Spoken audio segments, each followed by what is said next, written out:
नमस्कार, SBT news में आपका स्वागत है। पेश है 27 सितंबर बुधवार दोपहर 3:15 राजस्थान की 15 बड़ी खबरें। इस न्यूज बुलेटिन के प्रायोजक हैं विनी केक एंड मोर। तो सबसे पहले एक नजर डालते हैं आज की हेडलाइंस पर।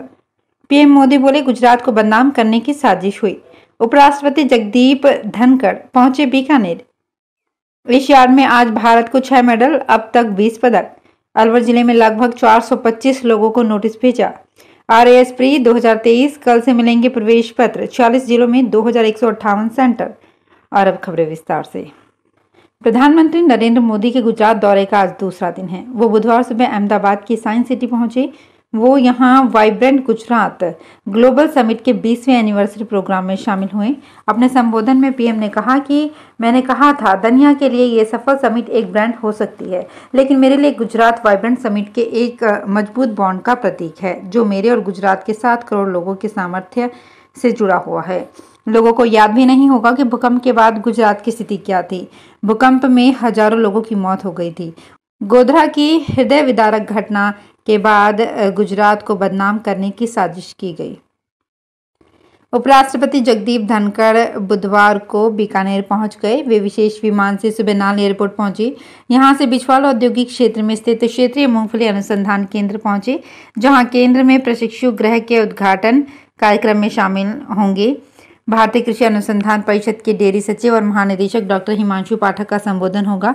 इसके बाद केंद्रीय कानून मंत्री अर्जुन राम मेघवाल, किसान कल्याण राज्य मंत्री कैलाश चौधरी और किसान कल्याण मंत्री नरेंद्र सिंह तोमर संबोधित करेंगे। उपराष्ट्रपति दोपहर बाद क्षेत्रीय मूंगफली अनुसंधान केंद्र एवं केंद्रीय शुष्क बागवानी संस्था के प्रशिक्षु गृह का लोकार्पण करेंगे। चीन के हांगझोउ में चल रहे 19वें एशियन गेम्स में चौथे दिन बुधवार को भारत को अब तक 6 मेडल मिल चुके हैं।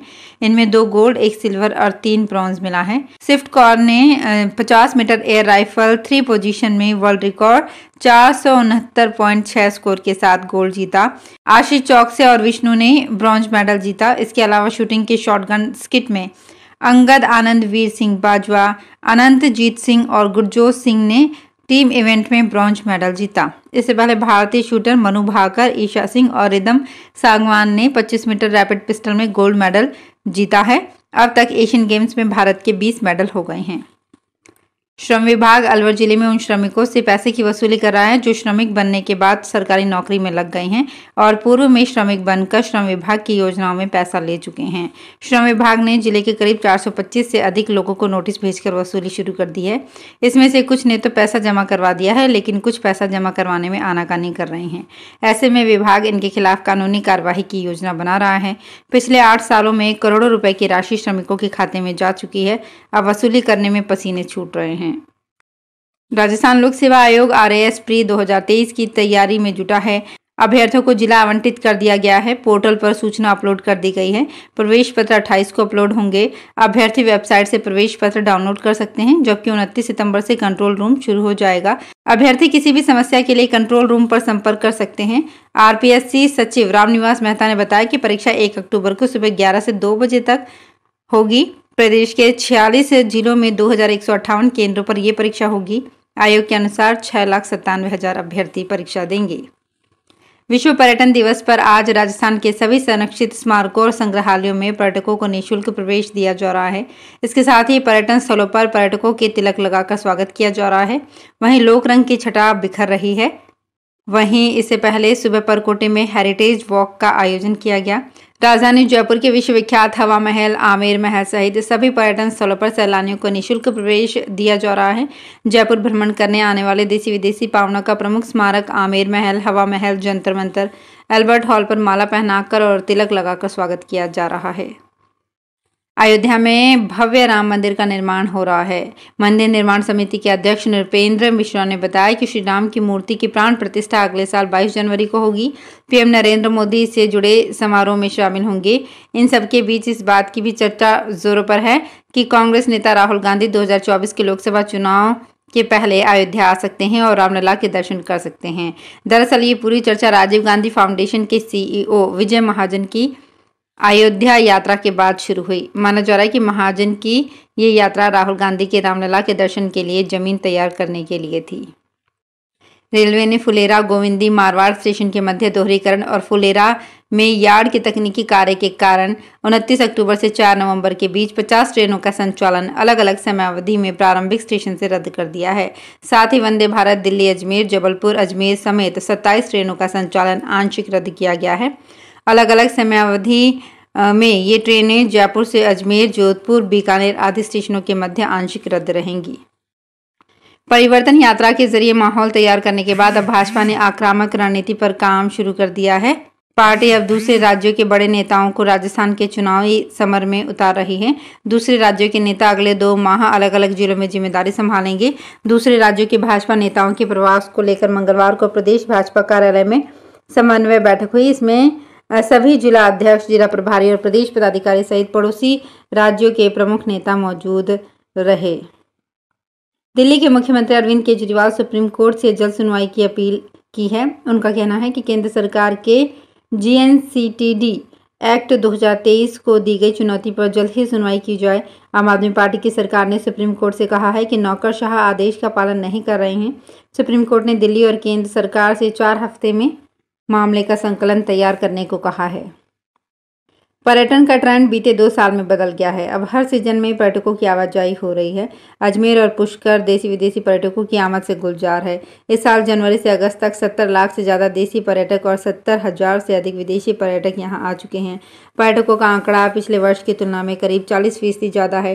कोरोना संक्रमण के बाद से टूरिज्म का ट्रेंड बदल रहा है। अब साल भर पर्यटकों की सभी सीजन में आवाजाही होने लगी है। जयपुर वासियों को सुगम यातायात देने की दिशा में जयपुर पुलिस हॉक सिस्टम को मजबूत कर रही है। इसके तहत व्हाइट लाइन के बाहर खड़े वाहनों के व्हील लॉक किए जा रहे हैं। जयपुर पुलिस कमिश्नरेट से ऑल अधिकारियों की ओर से जारी किए गए आदेश के बाद 4 हॉक मोबाइल गाड़ियां शहर के अलग अलग इलाकों में सुगम पथ अभियान के तहत कार्यवाही को अंजाम दे रही हैं। व्हील लॉक के चलते अब नो पार्किंग में खड़े वाहनों को क्रेन से उठाकर ले जाने की आवश्यकता नहीं पड़ती है। साथ ही मौके पर ही जुर्माना राशि चुकाने के बाद मालिक को उसका वाहन मिल जाता है। भीलवाड़ा जिले से शाहपुरा जिला परिषद का रिकॉर्ड विधानसभा चुनाव के बाद ही नवगठित जिले में शिफ्ट होगा। परिषद राजनीतिक बॉडी है। ऐसे में शाहपुरा जिले को पहले नया जिला प्रमुख मिलेगा और फिर रिकॉर्ड जाएगा। नई सरकार के गठन के बाद ये प्रक्रिया शुरू होगी। आपको बता दें कि जिसकी सरकार बनेगी उसी के प्रमुख जिलों में बनेंगे। हालांकि ये बहुमत पर निर्भर करेगा। नए जिले शाहपुरा के बनने के बाद भीलवाड़ा से अधिकांश विभागों का रिकॉर्ड चला गया। वंदे भारत ट्रेनों में यात्रियों की खानपान संबंधी शिकायतों को दूर करने के लिए रेलवे बोर्ड सख्त हो गया है। बोर्ड ने हाल ही में एक सर्कुलर जारी कर कोच में वेडिंग पर रोक लगा दी है। इससे पैकेज्ड फूड की बिक्री नहीं होगी। साथ ही यात्रियों को ठंडा गर्म भोजन उपलब्ध करवाने के निर्देश दिए गए हैं। इतना ही नहीं, यात्रियों को सफर शुरू करने से पहले ही खाने की जानकारी उपलब्ध करवाने के निर्देश भी दिए गए हैं। ये व्यवस्था अगले सप्ताह से लागू हो जाएगी। रेलवे अधिकारियों ने बताया कि वंदे भारत ट्रेनों में सफर करने वाले यात्री पैकेज्ड फूड यानी वेफर्स, बेकरी प्रोडक्ट्स और कन्फेक्शनरी आइटम्स को लेकर शिकायतें कर रहे थे। अगर कोई यात्री टिकट बुकिंग के दौरान खाने के विकल्प को नहीं चुनता है और खाना लेना चाहता है तो वो कैटरिंग स्टाफ को इसकी सूचना देकर खाना प्राप्त कर सकता है। हालांकि इसके लिए उसे 50 रुपये अतिरिक्त चार्ज देना पड़ेगा। मेरा राजस्थान से बेहद खास लगाव है। यहाँ के लोगों ने बहुत प्यार दिया है।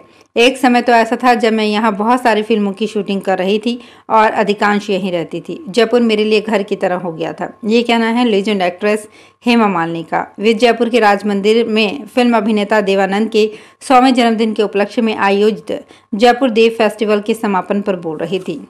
ये कार्यक्रम द एवरग्रीन देवानंद सोसाइटी की ओर से आयोजित किया गया। सोसाइटी ने हेमा मालिनी को देवानंद पुरस्कार से सम्मानित भी किया। इस मौके पर भारतीय डाक विभाग ने देवानंद पर विशेष प्रथम दिवस का आवरण जारी किया।